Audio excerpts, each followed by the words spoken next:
Chers téléspectateurs, chères téléspectatrices, bienvenue à notre quatrième édition d'Atoprix Fit Digital.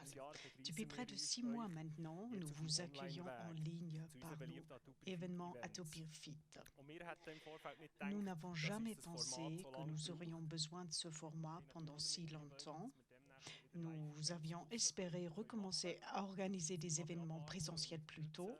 Néanmoins, nous avons préparé cet événement avec beaucoup de joie et de passion et nous avons eu recours à la technique pour produire ces événements pour vous. Il est prévu que nous allons organiser d'autres événements numériques en 2021. Le prochain événement est déjà en préparation et prendra la forme d'une table ronde. À la fin de l'événement d'aujourd'hui, nous reparlerons de cet événement. Nous souhaitons tout particulièrement souhaiter la bienvenue aux participants de la Suisse romande et du Tessin. L'événement sera traduit simultanément pour la première fois aujourd'hui. Un grand merci à notre interprète Julia Zelm. Nos événements correspondent à notre conception de la santé. La santé est ce qui vous fait du bien. Nous aimerions vous inspirer et vous informer avec ces événements sur différents sujets de santé et ce, sous différents angles et de manière holistique. Par exemple, avec une présentation sur le thème de la gestion du stress, ou êtes-vous plus intéressé par une alimentation saine, ou bien voulez-vous bouger plus et avez-vous encore besoin d'inspiration pour votre entraînement? Autant de questions centrales auxquelles nous tentons de répondre. L'événement d'aujourd'hui porte sur l'événement de récupération le plus important de la vie, un sommeil sain. Pour cet événement, nous avons une fois de plus fait appel à des experts. Nous sommes situés ici directement dans le cabinet Stadtpraxiszug de la Meos Seeklinikum Brunnen. Le centre clinique Seeklinikum est devenu un partenaire d'Atoprix l'automne dernier et nous apporte son expertise en matière de sommeil. Sous le live stream d'aujourd'hui, vous trouverez un lien vers notre site web où nous publions de nombreux articles que nous avons rédigés en collaboration avec le Seeklinicum. Avant de commencer la présentation sur le thème du sommeil sain, je voudrais vous donner une information supplémentaire. Vous avez la possibilité de nous contacter aujourd'hui pendant l'événement. Juste en dessous de la vidéo se trouve un formulaire de questions où vous pouvez nous poser des questions. Nous recueillerons les questions et y répondrons au moment opportun. Maintenant, nous ne voulons pas retarder le lancement. C'est avec plaisir que j'accueille la bienvenue à Madame Birer. Elle est la directrice du département de médecine du sommeil et gère la médecine du sommeil des patients hospitalisés au Seeklinicum Ameos. Bienvenue ici, Madame Dr Birer. Madame Birer, pouvez-vous dire en quelques phrases à nos téléspectateurs et téléspectatrices à ce qu'ils peuvent attendre de l'événement de ce soir? Ma mission consiste à vous permettre de bien dormir. Qu'est-ce que c'est le sommeil sain? Quelles sont les difficultés de sommeil et comment peut-on mieux dormir? Il est très important de prendre en compte quelques trucs et astuces. Nous allons vous fournir un grand nombre d'informations à propos du sommeil, parce qu'il y a tant de sujets qui sont parfois un peu complexes, parfois les informations qu'on reçoit ne sont pas correctes. Et ça me tient à cœur de vous faire des exposés qui vous permettent de mieux dormir et de savoir ce que c'est le sommeil sain. Cela va sûrement être une soirée intéressante et nous allons nous pencher sur un sujet très intéressant. Je vous souhaite beaucoup de plaisir et j'espère que vous pouvez également améliorer votre comportement de sommeil. C'est avec plaisir que je donne la parole à Madame Dr Eva Birer. Bonjour, mesdames et messieurs. Je vous souhaite également la bienvenue. De quoi est-ce que nous allons parler ce soir? Nous allons nous pencher sur le sommeil sain. C'est un luxe de notre société. Si je passe en revue comment fonctionne notre société, je constate que c'est de plus en plus difficile de dormir de manière saine. Qu'est-ce que c'est un sommeil sain? Quels sont les ennemis du sommeil sain? Et comment comment la société est-elle libérée du sommeil? Je vais vous montrer comment on peut se libérer des insomnies et comment on peut bien dormir. Mais qu'est-ce que c'est un sommeil sain? Il faut savoir que le sommeil nous accompagne tout au long de notre vie et influence toute notre vie. Surtout Celles et ceux qui ont des enfants savent exactement ce que ça veut dire si l'enfant ne veut pas dormir. C'est une phase pendant l'enfant doit beaucoup dormir, mais n'aime pas trop dormir. Ensuite, il y a une phase de la vie où on voudrait bien dormir, mais où on ne peut pas dormir. Ça sont les phases au milieu de notre vie où nous avons de plus en plus de difficultés de nous endormir ou de dormir sans nous réveiller la nuit. Ça peut devenir une espèce de cercle vicieux. Et il y a également une phase dans notre vie où on est de plus en plus fatigué pendant la journée. En principe, je n'ai pas envie de dormir, mais je m'endors quand même partout. En position assise, ou bien lorsque je suis au volant, le fameux sommeil de quelques secondes est souvent lié au fait que pendant le jour, nous souffrons de somnolence. Il y a différentes raisons pourquoi on a des problèmes de sommeil et une des raisons pourquoi on a tendance à s'endormir pendant le jour, c'est parce qu'on ronfle pendant la nuit et qu'on a des pauses de respiration. Donc il faut faire attention si vous avez un partenaire qui s'endort régulièrement pendant la journée, qui a tendance à ronfler pendant la nuit et qui a parfois ces petites pauses de respiration pendant la nuit. C'est un signe d'alarme et ça montre que la qualité du sommeil n'est pas parfaite. Ou bien une autre raison des problèmes de sommeil, ça sont des troubles de mouvement pendant la nuit, par exemple les restless legs, des jambes où ça pique, les jambes qui bougent sans cesse, ça incite la personne à bouger sans cesse pour que les jambes ne piquent plus. Et si on bouge tout le temps, on ne peut pas s'endormir. Ce ne sont que deux raisons pourquoi le sommeil peut être troublé pendant la nuit et pourquoi la qualité du sommeil n'est pas terrible. Mais qu'est-ce que c'est le sommeil sain? Les habitudes de sommeil dépendent de la culture. Par le passé, on a plutôt dormi en public parce qu'on n'avait pas tant de lait. On a souvent dormi ensemble. Plusieurs personnes ont dormi dans une seule chambre. Et qui dit qu'il faut avoir un lit pour dormir? Donc dormir en public, aujourd'hui, ça n'est plus très bien accepté. Réfléchissez. Si vous allez faire les courses à la Bahnhofstrasse à Zurich ou bien à Berne ou ailleurs, donc si vous êtes dans une zone commerciale et que vous êtes fatigué et que vous voudriez bien vous reposer un petit peu et que vous allez peut-être vous allonger sur un banc dans un parc ou bien sur le trottoir parce que vous êtes fatigué. Que pensez-vous? Quelles vont être les réactions des passants et des passantes? Lorsque je pose ce genre de questions au public, la réponse est souvent la police viendra, les personnes vont penser que je me suis saoulée. Ça n'est jamais reçu comme étant quelque chose de positif. Jamais, jamais les gens comprennent qu'il faut dormir parce qu'on est fatigué. Dans les pays asiatiques, dormir dans le public, c'est chose courante. Surtout au Japon, il y a même un terme qui désigne le fait de dormir au public. Ça signifie être présent, mais dormir quand même. On peut donc dormir en position assise. Je ne sais pas si vous vous rappelez encore notre conseiller fédéral Schneider Amann, lorsqu'il avait démissionné à l'époque. Dans les médias, on a pu lire que oui, il s'était régulièrement endormi pendant les séances. Et qu'on l'a su dormir en séance. On pensait qu'il était malade. Alors qu'au Japon, lorsque les gens dorment dans l'espace public, on pense que c'est un bon travailleur qui fait tout pour son business, qui donne de son tout. Chez Schneider Amann, on n'a pas dit. On a dit le meilleur conseiller fédéral qu'on a eu, il a tout donné pour son pays. Il a même il n'a pas pu dormir assez et c'est pour qu'il s'est endormi. Malheureusement, ce n'était pas comme ça. Donc, vous voyez la différence culturelle. Vous voyez que nous évaluons différemment le sommeil. Et qui est-ce qui dit qu'il faut toujours avoir un superbe coussin ou bien un matelas pour bien pouvoir dormir ou qu'il faut un lit bien confortable?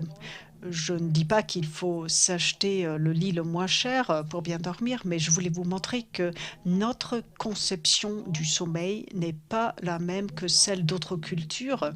Et dans d'autres cultures, on dort de manière beaucoup plus modeste. On a également constaté que lorsque les personnes dorment, prenez par exemple les peuples de la nature, que le sommeil est très très individualisé. Nous, souvent, on se couche en fonction du programme à la télévision. On se dit, voilà, c'est la fin de Zehn nach Zehn, et puis on va se coucher après. Notre rythme de vie est donc dicté par la télé et par le travail. On se couche tôt parce qu'il faut se lever tôt. Dans ces tribus, les gens ont dormi individuellement. Donc, dans ces civilisations primitives, les habitudes étaient bien différentes des nôtres, les habitudes de sommeil. Et quel est le profil du sommeil? Le docteur Berger, qui a inventé cet instrument, sait que le sommeil, ça n'est rien de constant, mais on a découvert grâce à l'électrocardiogramme que le sommeil se répartit en différentes phases. Vous voyez ici les différentes phases du sommeil. Vous avez ici un profil idéalisé du sommeil d'une nuit. Vous voyez le stade 1, 2, vous voyez le sommeil profond qui ressemble à ce qu'on voit au début. Ensuite, vous avez le sommeil REM qui se trouve plutôt à la fin de la nuit. Nous avons vu qu'il s'agit là d'un profil de sommeil idéalisé. Vous avez ici un profil réel d'un jeune adulte. Vous voyez qu'il a le stade 1 et 2 du sommeil. Ce sont les phases de sommeil long. Il faut savoir que la moitié du temps, nous avons un sommeil long. Et nous avons très peu de sommeil profond. Le bleu, c'est ce qu'on appelle le sommeil profond, plutôt au début de la nuit. Je voulais attirer votre attention sur une autre chose. Ce sont ces phases-là. Ce sont ces réactions d'éveil avec ce qu'on appelle le arousal, ces micro-éveils. Ce sont des micro-éveils. Et vous voyez, c'est un jeune adulte en bonne santé et vous voyez combien de temps il a ces réactions de micro-éveil. Régulièrement interviennent ces micro-éveils. Régulièrement, il se réveille jusqu'à la fin de la nuit. Donc, cela signifie que la continuité du sommeil, ça n'est pas une loi de la nature, mais au contraire, il faut se réveiller. Si on était dans un coma la nuit, chaque nuit, il faudrait avoir un professionnel de la santé qui nous accompagne, qui nous tourne, qui nous bouge un tout petit peu. Si on était dans une espèce de coma, on ne pourrait pas s'occuper des personnes en détresse, on ne pourrait pas non plus nous occuper de nos bébés qui ont faim, qui crient. Donc je pense que la nature a bien fait de prévoir ces petits micro-éveils qui nous permettent de nous réveiller régulièrement pendant la nuit. Il peut y avoir jusqu'à 26 micro-éveils pendant la nuit et je pars du principe que la majorité de vous ne vont pas se rappeler qu'ils se sont réveillés 26 fois par nuit. En règle générale, on s'aperçoit de s'être réveillé uniquement lorsque la phase de réveil dépasse les 3 minutes et ça arrive surtout à la fin de la nuit. Il est très difficile de concevoir cette phase d'éveil de manière consciente. Souvent, on estime mal son sommeil, on sous-estime les phases pendant lesquelles on dort. Chez nous, nous avons des caméras. Et je voudrais bien vous raconter une petite anecdote à propos de ce sujet. Une fois, on avait une équipe de la télévision chez nous. On avait une jeune dame qui voulait savoir ce que ça signifie d'être dans un laboratoire du sommeil. Elle n'avait jamais des problèmes de sommeil. Elle est venue chez nous dans le laboratoire du sommeil et le lendemain, elle m'a dit qu'elle a bien dormi. Je lui ai dit qu'elle avait dormi à peu près 80% du temps. Et lorsque je lui ai souhaité la bienvenue, elle a dit « Ah, j'y pensais pas, j'ai pas bien dormi. Moi, j'ai l'impression d'avoir pas bien dormi. » Alors qu'on a constaté qu'elle a bien dormi. Et je me suis rendu compte que beaucoup de patients sous-estiment la qualité de leur sommeil. Et ça n'a rien à voir avec le laboratoire du sommeil. Souvent, mes patients ont l'impression de ne pas dormir assez, alors que dans notre laboratoire, nous constatons qu'au bout du compte, les gens dorment beaucoup plus que ce qu'ils pensaient.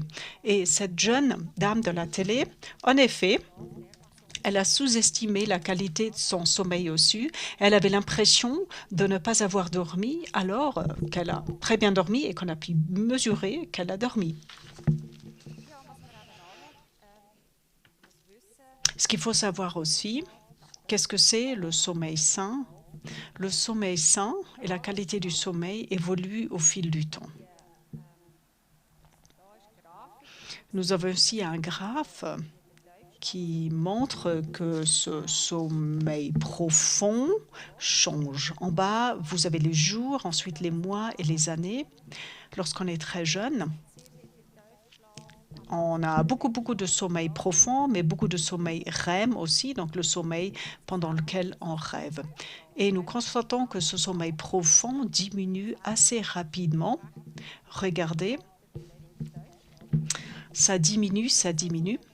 Donc, lorsque des patients viennent me voir et me disent « Avant, j'ai pu dormir, j'avais aucun problème, rien n'a pu me réveiller.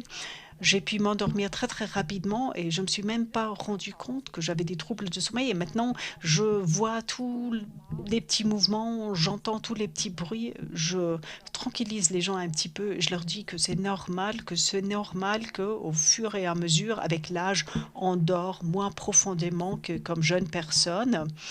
Donc, il y a, oui, un certain changement de la qualité du sommeil tout au long de la vie. Il faut s'attendre à ce que le sommeil profond diminue. Quelle est l'histoire du sommeil? Qu'est-ce que c'est le sommeil sain? Comment ça a été conçu? La conception du sommeil sain a changé de l'Antiquité au Moyen Âge. On dormait généralement en groupe à l'Antiquité et au Moyen Âge. Ce sommeil se faisait surtout en deux phases. On s'est couché et puis parfois on s'est réveillé et on s'est recouché. Donc, dormir sans se réveiller, c'est une histoire plutôt récente. Et c'est venu surtout avec l'invention de l'ampoule. Et le sommeil est devenu une chose de plus en plus privée. Ça a changé. Le sommeil s'est dépassé vers la sphère privée. Et pour nous, le sommeil, c'est ce qu'on appelle le monosommeil. Alors, il y a quelques années, on dormait en groupe et le sommeil se coupait en deux phases. Je vous ai montré maintenant que ça n'est pas évident. Ça n'est pas évident de comprendre vraiment ce que c'est le sommeil sain parce que la conception du sommeil sain a beaucoup changé. La conception d'un sommeil sain est fonction de la société, fonction de l'âge auquel on vit. Et je ne sais pas s'il y a tout de suite des questions, je demanderai à Navid, est-ce qu'il y a déjà des questions? Nous pouvons tout de suite répondre à des questions s'il y en a.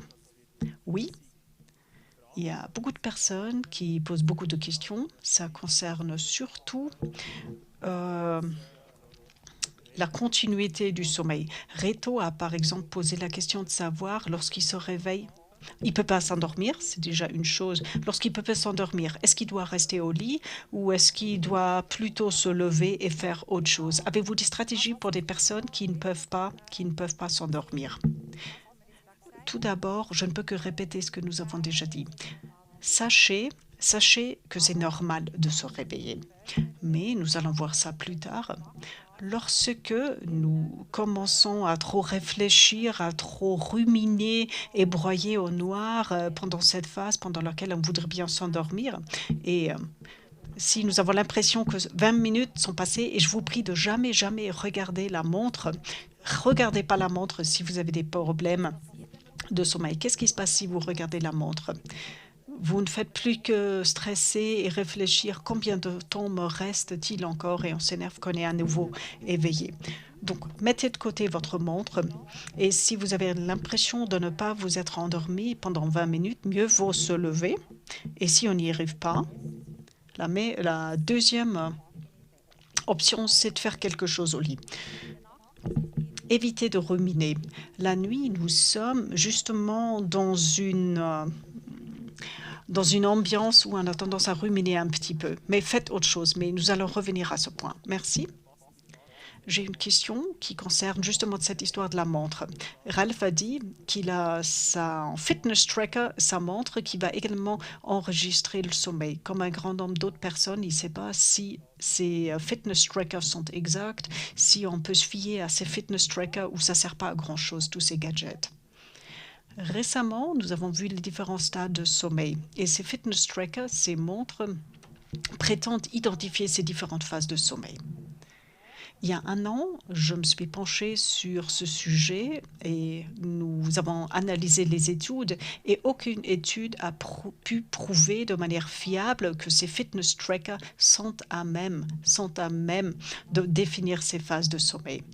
Si on dort de manière calme, c'est peut-être possible, mais si on dort de manière très très calme, on a peut-être tendance à surestimer le sommeil profond et la phase REM. Il y a des gens qui dorment tranquillement sans bouger, mais également des personnes qui bougent beaucoup.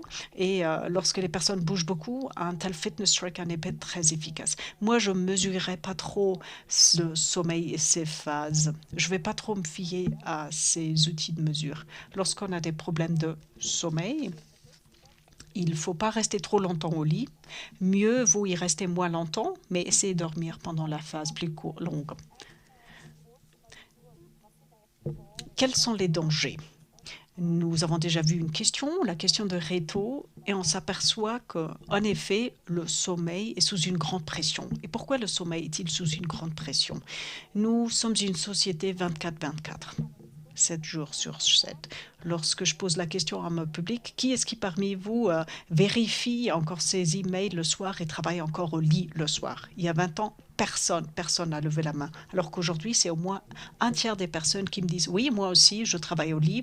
On n'a plus un boulot de 9h du match jusqu'à 17h. On rentre plus à la maison qu'on ouvre sa petite bière et qu'on ne pense plus au travail. » Non, ça a beaucoup changé. On revient du travail et ou bien on continue à travailler ou bien on a des activités de loisirs où il faut être très performant aussi. On joue beaucoup plus de rôles que par le passé. Il ne faut pas seulement être une bonne femme d'affaires, un bon homme d'affaires, une bonne maman, un bon papa, mais il faut performer dans d'autres rôles aussi. On porte beaucoup de casquettes et pendant ces loisirs, on veut bien performer aussi. Et il y a de plus en plus de personnes qui travaillent en équipe, travaillent de nuit, ou bien les équipes du matin ou de la nuit. Et la société ne s'arrête jamais, elle ne dort jamais. Nous avons tous notre horloge biologique interne qui est plutôt rigide et qui n'a pas tendance à s'adapter aux conditions cadres et qui ne veut pas forcément non plus s'adapter aux heures de travail. Il y a des personnes, surtout à l'ère du télétravail, des personnes qui travaillent pas forcément à la plage, mais plutôt au télétravail à la maison. Et ces personnes, vous voyez là la photo de la personne à droite qui travaille à la plage, mais le grand risque, c'est qu'on n'a plus aucun rythme. Celles et ceux qui sont obligés de faire du télétravail ont constaté qu'il faut vraiment être discipliné pour faire la part des choses, pour savoir c'est quand mes loisirs, c'est quand mon temps de travail. Notre corps, il veut avoir des pauses, il veut avoir un certain rythme, il veut avoir des loisirs, il ne veut pas travailler 24 heures sur 24. Donc cette activité permanente devient la norme et le mode de vie devient de plus en plus mobile. Tout ça peut avoir des répercussions sur notre horloge biologique interne. Ensuite, il y a tout le changement de notre société. On nous a souvent et pendant longtemps, on nous a appris qu'il ne faut pas trop dormir. Il y a quelques années, bon, ça n'est plus si grave que cela. Souvent, on a dit qu'un homme dort 4 heures, une femme 5 et un idiot 6 heures. Vous voyez ici cette citation de Napoléon Bonaparte et c'est exemplaire pour ce qu'on entend souvent aujourd'hui et qu'on pense toujours. Donc,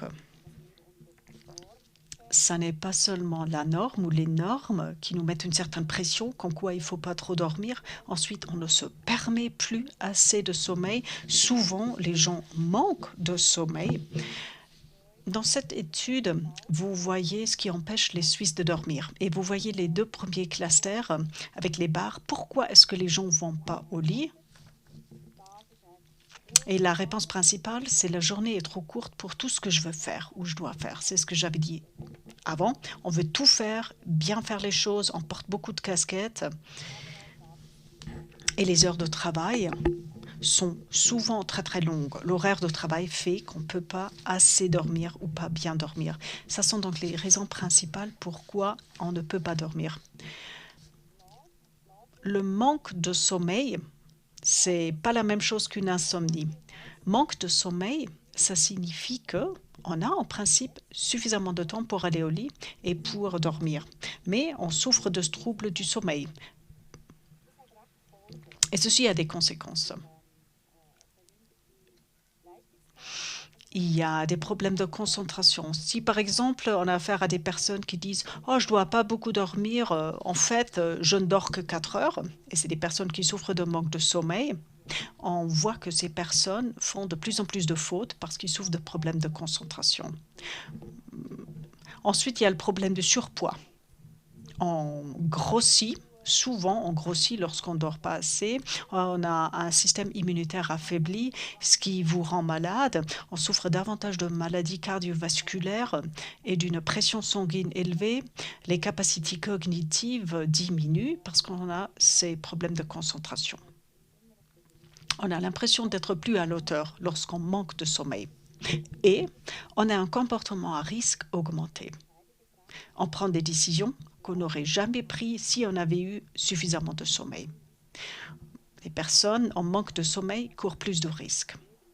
Donc si à la télé, vous voyez des politiques de l'Union européenne qui sont en conférence 24 heures sur 24 jusqu'à 3 heures du mat. Je dis, bon Dieu, ils ont souffert de manque de sommeil. Est-ce que ça a vraiment été très efficace et est-ce que ça a été une bonne décision que de participer à cette conférence jusqu'à 3 heures du mat au lieu d'aller au lit? Donc, un manque de sommeil a des conséquences graves et c'est très très risqué de ne pas assez dormir. Donc ça, c'est la question du manque de sommeil. D'autre part, il y a des personnes qui voudraient bien passer plus de temps en train de dormir, mais qui ne peuvent pas s'endormir ou qui souffrent de troubles de la continuité du sommeil. Et c'est une quantité assez élevée. Lorsqu'on se renseigne parmi ses amis, ses connaissances, on entend beaucoup de personnes qui disent « Oui, j'ai des troubles de sommeil ». Je me réveille régulièrement, j'ai l'impression d'être fatiguée tout au long de la journée et le soir je suis au lit et je ne peux pas m'endormir. Je mets ma tête sur le coussin et je suis réveillée. C'est une vraie souffrance. À peu près 10 à 15% de la population souffre de ces troubles de sommeil. C'est souvent lié au stress que nous vivons jour après jour. Toutes les conséquences du manque de temps, ne jamais pouvoir se décontracter. Le facteur de stress le plus élevé, c'est le rythme de travail élevé qui s'intensifie, la pression du temps ou bien les interruptions du travail. Nous pensons que nous sommes les héros du multitasking, alors que ça ne fonctionne pas toujours. Nous sommes obligés de faire de plus en plus de temps simultanément et cette augmentation de la cadence du travail pèse lourd. Moi, je travaille dans un domaine qui n'est pas menacé parce que je vais toujours avoir du travail parce qu'il y a tant de personnes qui souffrent de troubles du sommeil et qui en souffrent que j'ai beaucoup de passion. Souvent, justement, ces personnes souffrent de troubles de la continuité du sommeil ou des troubles de ne pas pouvoir s'endormir. Souvent, ça commence par une situation, par exemple, un enfant qui ne peut pas s'endormir ou bien une crise relationnelle, un divorce, etc. Donc, des raisons concrètes. Ou bien, les problèmes s'aggravent au fil du temps. Et même si on trouve un nouveau poste, un nouveau partenaire, et que tout s'améliore dans la vie et que tout est bien, on souffre toujours de ce trouble du sommeil. Et à ce moment-là, on est peut-être entré dans un cercle vicieux. On a peut-être commencé à développer des habitudes de sommeil qui ne sont pas très bénéfiques. Si nuit après nuit, on se trouve dans le lit et qu'on a l'impression qu'on ne peut pas s'endormir et qu'on a l'impression qu'il faut 3 heures ou 2 heures pour s'endormir et qu'après la nuit, on passe plusieurs heures sans pouvoir s'endormir, on préfère se mettre au lit à 9 heures pour être sûr pouvoir dormir les 6 heures. Donc les gens vont se coucher à 9 heures du soir. Je connais des patients qui m'ont dit si déjà je ne peux pas m'endormir, eh ben tant pis, je prends le travail au travail et puis je vais bosser encore un petit peu au lit. Ou bien il commence à faire beaucoup de choses pour pouvoir dormir. Le soir à 7 heures, il commence déjà à se préparer un petit bain avec des huiles essentielles, à boire une petite tisane, ils vont plus sortir, ils vont plus boire du vin blanc. Les patients vont tout faire pour le sommeil, mais finalement, ça leur fait pas du bien parce que si vous faites beaucoup de choses pour le sommeil, on est tellement concentré sur le sommeil que ça ne fonctionne plus du tout. Les habitudes de sommeil doivent donc être analysées. C'est pourquoi on dit aux gens, ne restez pas trop longtemps au lit. Ensuite, point suivant, qui joue un rôle à côté du comportement, ça sont des pensées négatives qui nuisent au sommeil. Ça sont ces sleep killers. Je suis au lit et puis je me dis, mince, je ne peux pas m'endormir, alors que demain, le lendemain, je dois faire ceci et cela, et je vais faire des fautes, et c'est pas possible. Ou bien tous ces mythes tout autour du sommeil, comme quoi je dois toujours m'endormir ou aller au lit avant minuit, sinon j'ai pas une bonne qualité de sommeil. Ça sont ces pensées négatives, ruminées, toutes ces pensées empêchant le sommeil. Et si on se dit je vais pas pouvoir m'endormir et le lendemain je vais sûrement faire des fautes et ça va pas bien se passer, ou je vais être malade si je ne peux pas m'endormir. J'ai essayé de m'endormir avant minuit, mais ça fonctionne pas. Il y a une frustration qui se développe, une peur, une colère. J'ai eu affaire à un patient qui m'a dit si je ne peux pas m'endormir, je vais foncer ma tête contre le mur, et on entre dans une espèce de phase de arousal. Les muscles sont tendus, on transpire, le cœur bat trop longtemps. Même si vous êtes à la retraite, même si vous vivez une situation de vie sereine et que vos enfants ont grandi, qui sont plus à la maison, vous vivez ce cercle vicieux. Vous vous trouvez donc en pleine phase de arousal. Vous avez ces habitudes de sommeil qui ne sont pas très bénéfiques, ce qui fait que ce cercle vicieux tourne sans cesse. Et ça peut aller très très loin. Les troubles du sommeil vous font courir un double risque. Il y a le risque de dépression ou bien de burn-out. Et c'est pourquoi les troubles du sommeil doivent être pris au sérieux. Si vous avez des troubles du sommeil, il ne faut pas prendre ça à la légère. C'est vraiment un phénomène qui pèse lourd. Ne pas pouvoir s'endormir et avoir des troubles de la continuité du sommeil, c'est quelque chose de grave. Mais on peut très bien traiter ces troubles. Il y a des personnes qui m'ont dit « je vais me tuer ». Ça peut devenir tellement grave que les personnes souhaitent se suicider. Il y a des possibilités de traiter ces troubles. Et je voulais maintenant vous montrer comment on peut libérer la société des insomnies. Qu'est-ce qu'on peut faire? En cas de manque de sommeil, c'est plutôt simple. Allez vous coucher, allez dormir suffisamment tôt si vous souffrez de manque de sommeil. C'est sûr que vous pouvez faire des nuits blanches de temps à autre, faire la bombe le soir, oui, de temps à autre, mais s'il vous plaît, ne prétendez pas que vous n'avez pas besoin de sommeil. Moi, j'ai fait la connaissance d'une politique qui a avoué ouvertement apprécier son sommeil, avoir un besoin de sommeil assez important, mais il y a peu de personnes qui le font. Et je suis toujours très heureuse de rencontrer des personnes qui se vantent, entre guillemets, d'apprécier le sommeil. Je vous dis, le sommeil devient la clé du succès. Nous savons que la fatigue réduit et notre productivité et notre créativité. Le sommeil est une ressource importante pour la performance. En bas à gauche, vous voyez Roger Federer qui dort 11 à 12 heures. Bon, personne ne peut plus me dire que le sommeil n'est pas important lorsqu'on voit une personne comme Roger Federer qui est tellement performante, qui dort beaucoup. Donc, il y a pas mal de sportifs qui dorment beaucoup.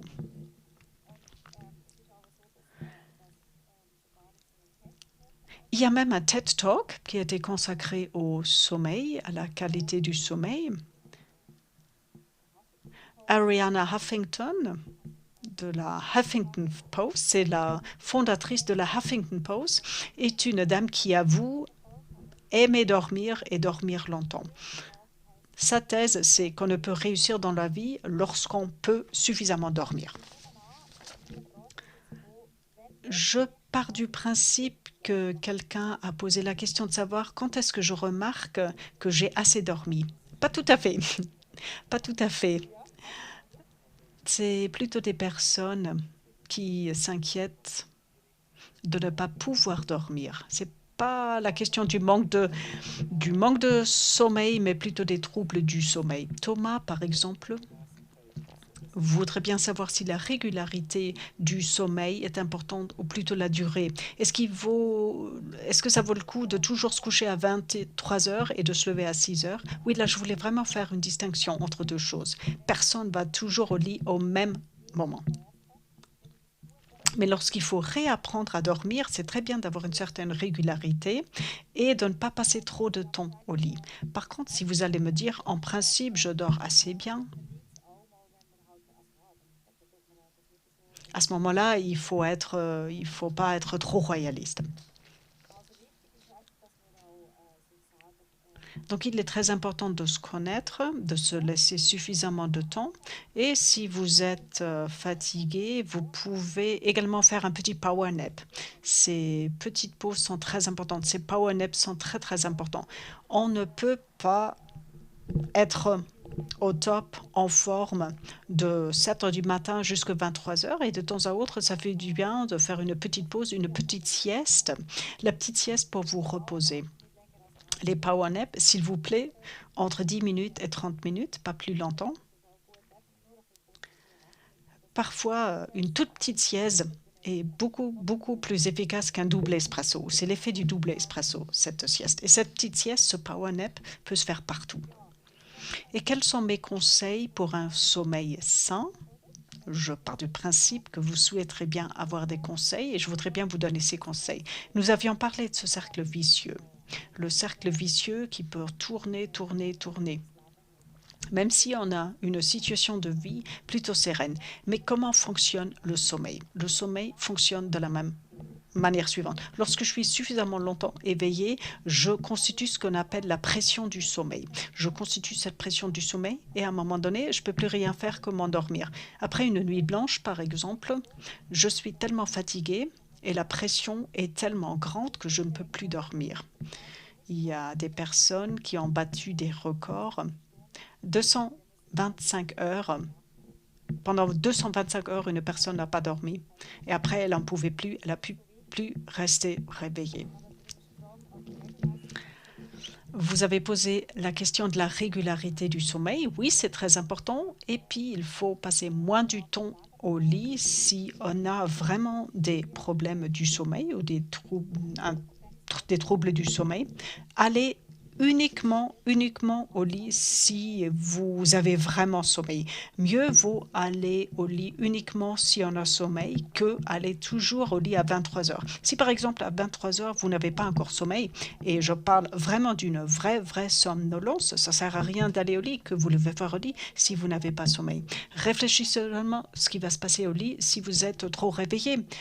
Vous allez commencer à ruminer, vous allez rechuter dans ce cercle vicieux. Donc, il est très important d'aller au lit uniquement lorsqu'on a vraiment sommeil. Ne soyez pas l'esclave de votre montre. Mais en même temps, il faut savoir quel type on est. Est-ce qu'on est plutôt matinal? Est-ce qu'on est plutôt une alouette ou un hibou? Les hiboux aiment bien se coucher tard, les alouettes préfèrent se lever tôt. Donc, est-ce qu'on est du matin ou du soir? Réfléchissez. Lorsque je suis un hibou, ça ne sert à rien d'aller au lit à 23 heures, mieux vous se coucher à 24 heures. Les alouettes devraient se lever bientôt le matin et pas traîner au lit.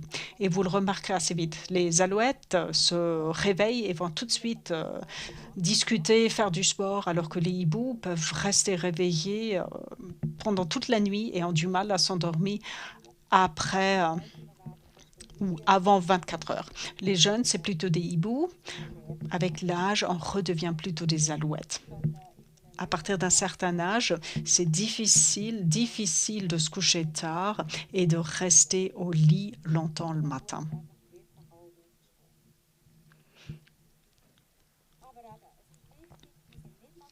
Nous ne sommes pas des machines. Un autre conseil, s'il vous plaît,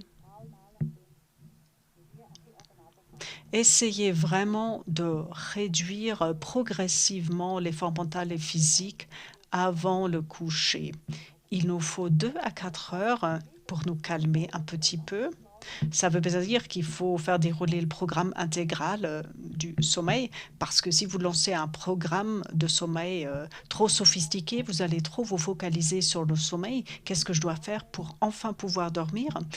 Faites plutôt des choses qui vous font plaisir. Sortez.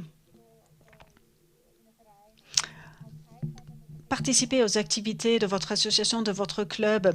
Et si vous rentrez à la maison et que vous n'avez toujours pas sommeil, restez réveillé, allez au lit uniquement lorsque vous avez vraiment sommeil.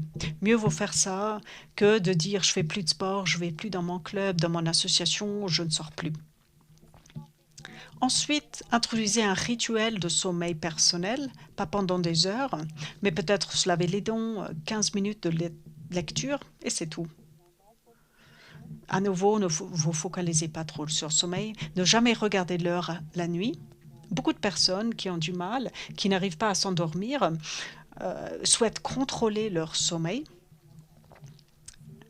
On a vu l'exemple de la jeune animatrice de la télévision qui pensait avoir mal dormi alors qu'elle a bien dormi. Et puis quelques conseils pour un sommeil sain et une hygiène du sommeil. Le soir, il faut éviter des boissons caféinées comme le café, thé noir ou le cacao. Mais il y a beaucoup de personnes d'un certain âge, par exemple mes parents, qui peuvent très bien boire un espresso la nuit et qui dorment bien. Donc chacun doit voir. Il y a des individus qui peuvent très bien boire un petit café le soir, d'autres pas. L'alcool, même chose.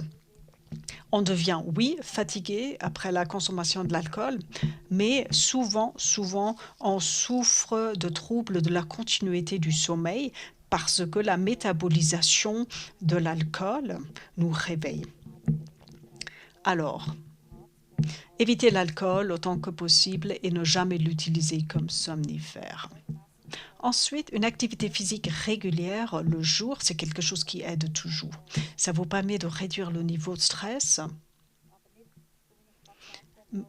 J'ai quelques patients qui me disent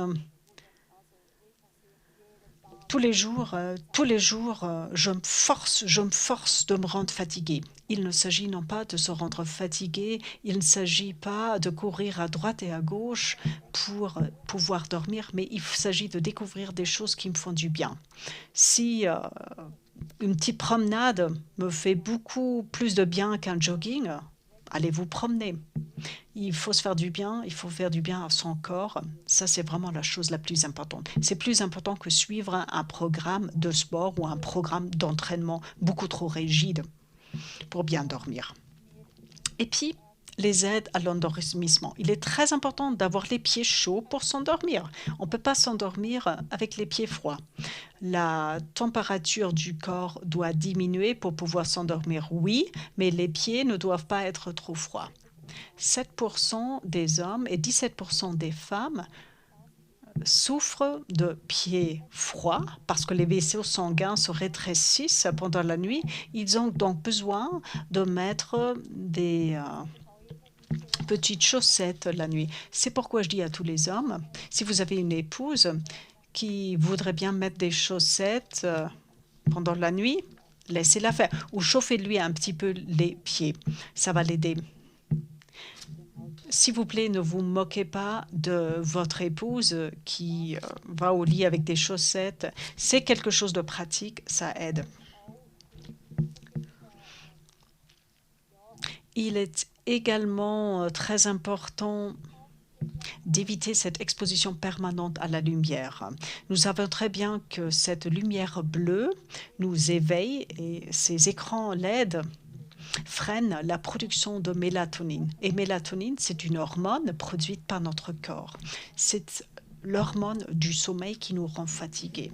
Lorsque nous sommes devant l'écran LED tout le temps, la mélatonine est sécrétée très très tard. Pour les hiboux, c'est normal. Pour les alouettes, en principe, cette mélatonine est sécrétée plus tôt. Par contre, si vous vous trouvez dans une salle bien éclairée et que vous êtes devant un écran très très éclairé, c'est difficile de devenir fatigué. Et ça fait que la production de mélatonine est freinée. Le travail à l'écran en général freine la production de mélatonine. Si vous souhaitez à tout prix travailler sur un laptop ou sur votre smartphone, je vous prie d'activer le filtre lumière bleue. Et puis si je commence à broyer du noir, à ruminer la nuit, je dois vraiment me poser la question de savoir qu'est-ce que je peux faire pour éviter le fait de broyer du noir. Souvent, il y a des personnes qui ruminent la nuit. J'ai dit que la mélatonine est l'hormone qui nous fait broyer du noir. C'est quelque chose d'important. Sûr, il est très important de ne pas être trop éveillé la nuit. Imaginez-vous, comme on vient de le voir, on se réveille jusque 26 fois la nuit et à chaque fois, vous voulez faire la bombe. Vous ne pourriez plus jamais vous endormir. Donc, l'organisme a bien fait que cette mélatonine nous calme, que cette mélatonine fait qu'on n'a pas envie de faire la fête, mais qu'on est plutôt dans une espèce de mini-dépression où on est penseur. Par contre, si on est réveillé trop longtemps, ça fait que nous avons des pensées plutôt sombres. Il faut savoir que ces pensées sombres pendant la nuit, c'est normal, c'est à cause de la mélatonine. Et c'est pourquoi il est très important de savoir qu'est-ce qu'on fait de ces pensées un peu dépressives, noires. Tout d'abord, il faut savoir qu'on peut avoir une bonne journée après une mauvaise nuit. C'est pourquoi nous avons notre journal intime du sommeil. Souvent, nous constatons que une nuit mauvaise ne signifie pas automatiquement une journée mauvaise. Même après une nuit difficile, on peut passer une journée splendide. Et ensuite, il faut remettre en question les pensées qui empêchent de dormir. Est-ce que je dois toujours rester au lit 8 heures? Est-ce que je dois toujours dormir 8 heures? C'est un mythe de sommeil aussi. Nous avons des longueurs de sommeil bien variées. Il y a certaines personnes qui doivent dormir 6 heures seulement, d'autres plus. Mais ça n'est pas correct que tout le monde doit à tout prix dormir 8 heures par nuit. Et le sommeil avant minuit n'est pas toujours le meilleur sommeil. Si on est sans cesse en train de ruminer, et cette question a été soulevée avant, moi j'ai tendance à dire aux gens, levez-vous, sortez du lit pour arrêter ces pensées négatives. Faites autre chose, un petit divertissement. On peut se décider, est-ce qu'on veut vraiment se consacrer à ces pensées négatives ou est-ce qu'on préfère sortir de ce train qui ne vous fait que broyer du noir pour faire autre chose. Parfois, ça vaut le coup aussi de noter ces pensées négatives dans le journal intime ou bien de fermer ce livre après qu'on a noté ces pensées négatives.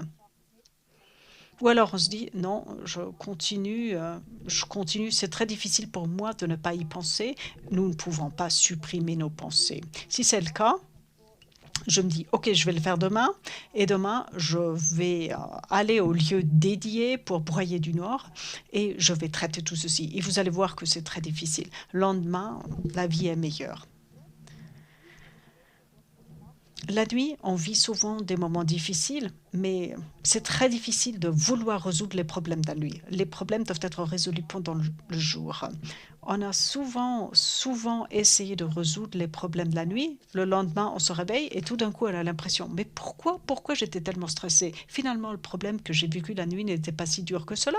C'est justement l'influence de la mélatonine qui fait que votre cerveau est programmé pour être dans ce mode négatif, dans ce mode justement où on fait que broyer du noir et ruminer. Et pourquoi est-ce qu'il est tellement important de se détendre? La détente a l'effet suivant. Imaginez-vous que vous êtes dans les Caraïbes pendant 4 semaines.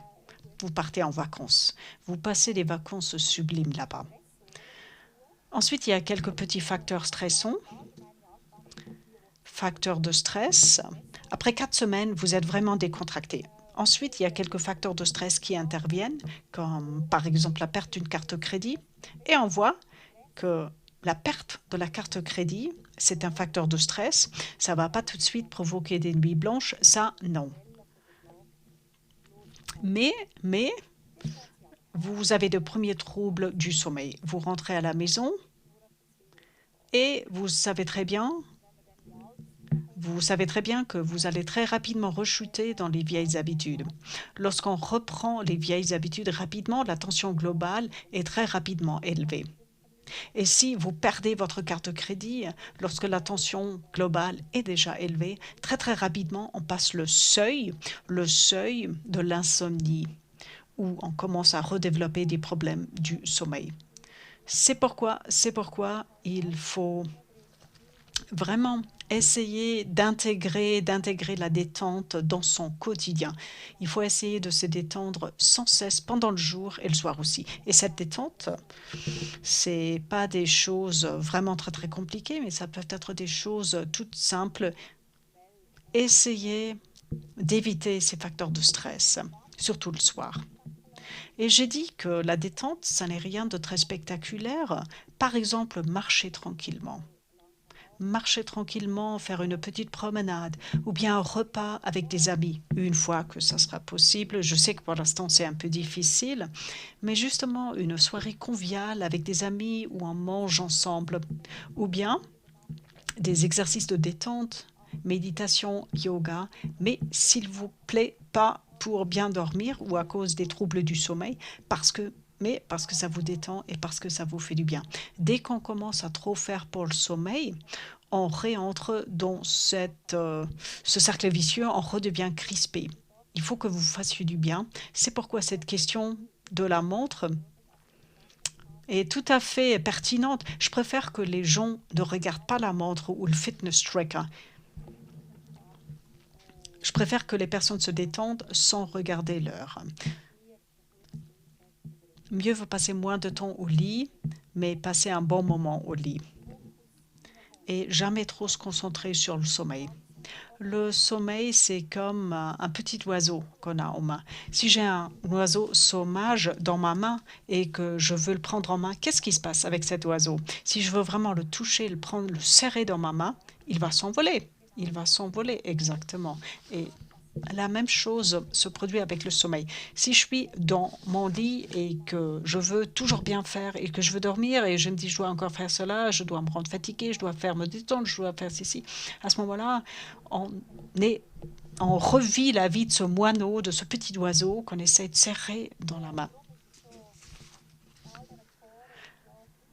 Donc, notre sommeil est menacé par un grand nombre de facteurs.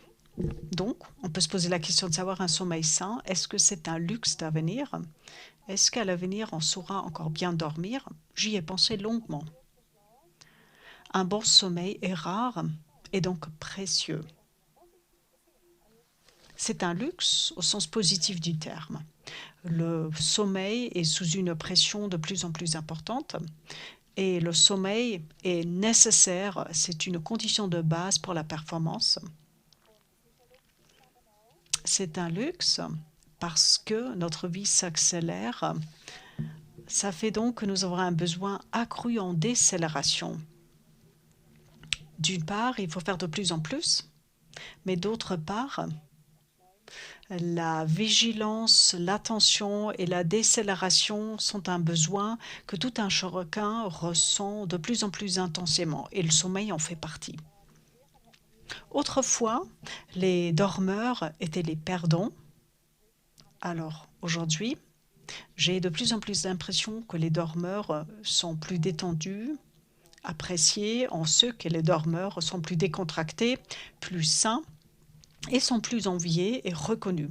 Ils sont enviés. Donc un sommeil sain, pour moi, ça n'est pas seulement un luxe, oui, c'est un luxe qu'on devrait se permettre.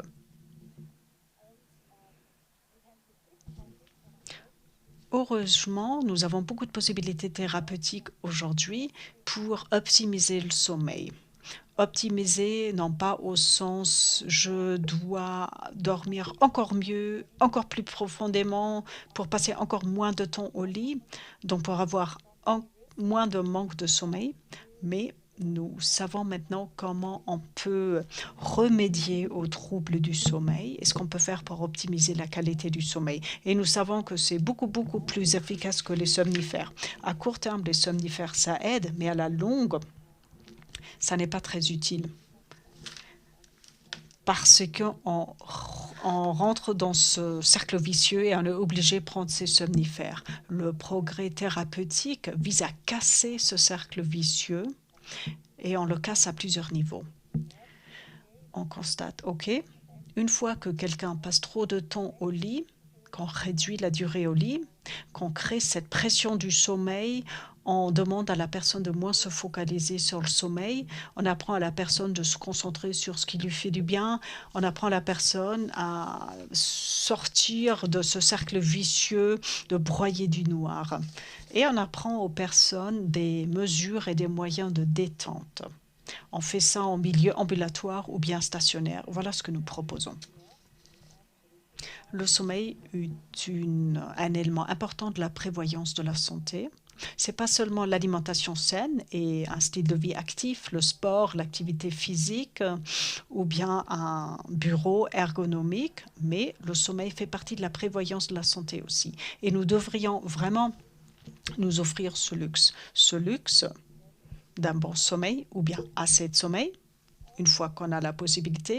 Et si nous avons l'impression que la qualité du sommeil n'est pas bonne, qu'on a des problèmes de s'endormir ou bien des troubles de la continuité du sommeil, qu'on trouve des thérapies pour lutter contre ces troubles afin que la qualité du sommeil s'améliore à nouveau. Et maintenant, je vous remercie beaucoup de votre intérêt et je repose la question à la régie. Est-ce qu'il y a eu des questions?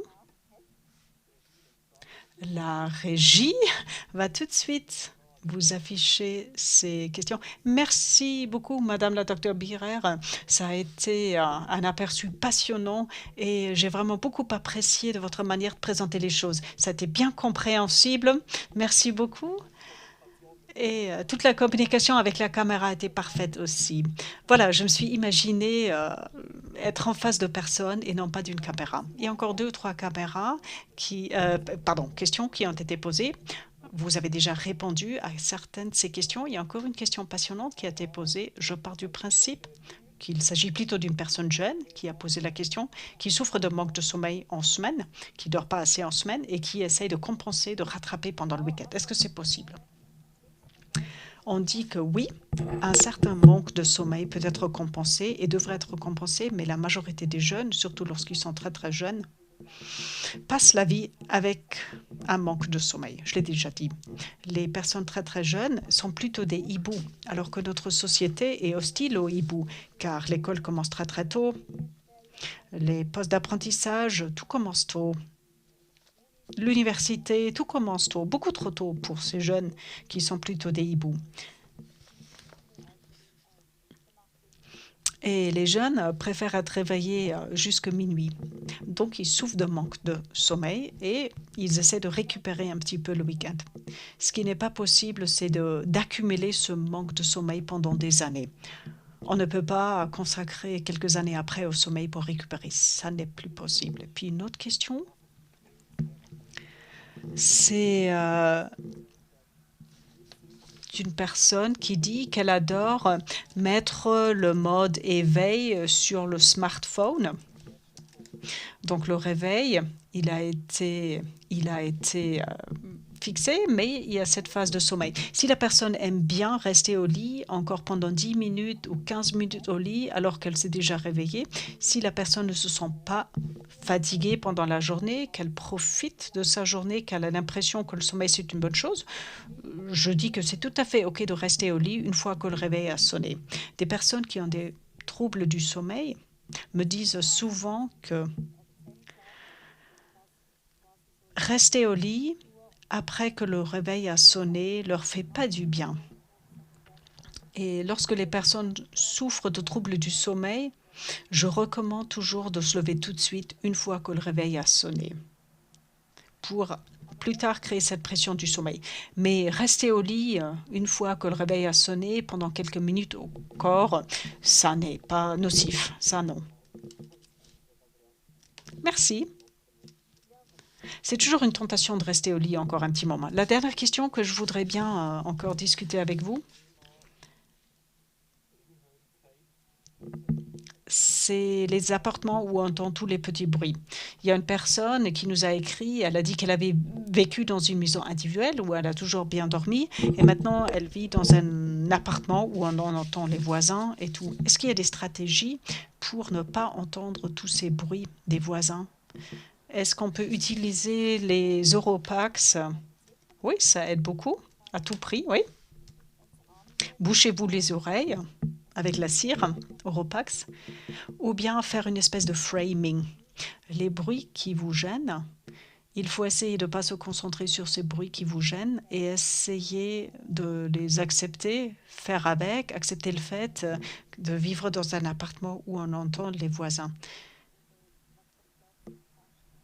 C'est comme les personnes qui vivent près d'un éclairage public et qui voient la lumière et l'éclairage public, ou les personnes qui vivent à côté d'une église, qui pensent ne plus pouvoir dormir parce qu'ils entendent le son du clocher.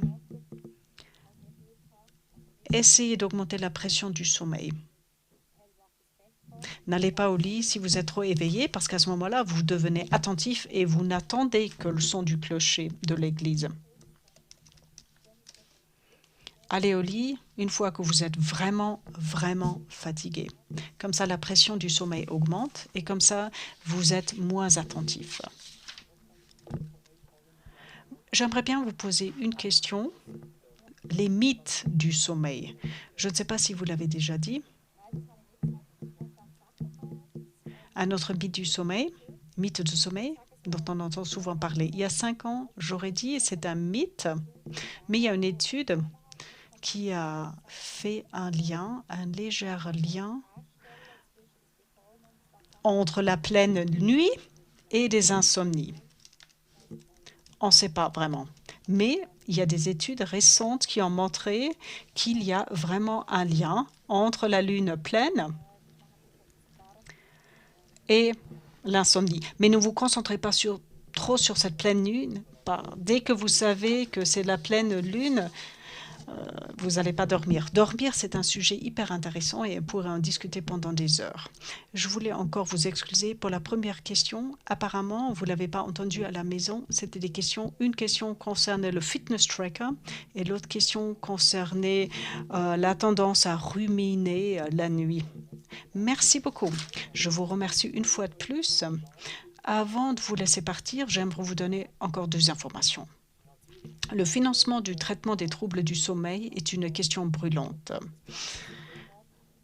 Si vous avez des questions à ce sujet et que vous souhaitez bénéficier d'un soutien professionnel dans le domaine du sommeil, il vaut la peine de se renseigner auprès de son assurance maladie. Certains traitements sont couverts par l'assurance de base, d'autres par l'assurance complémentaire.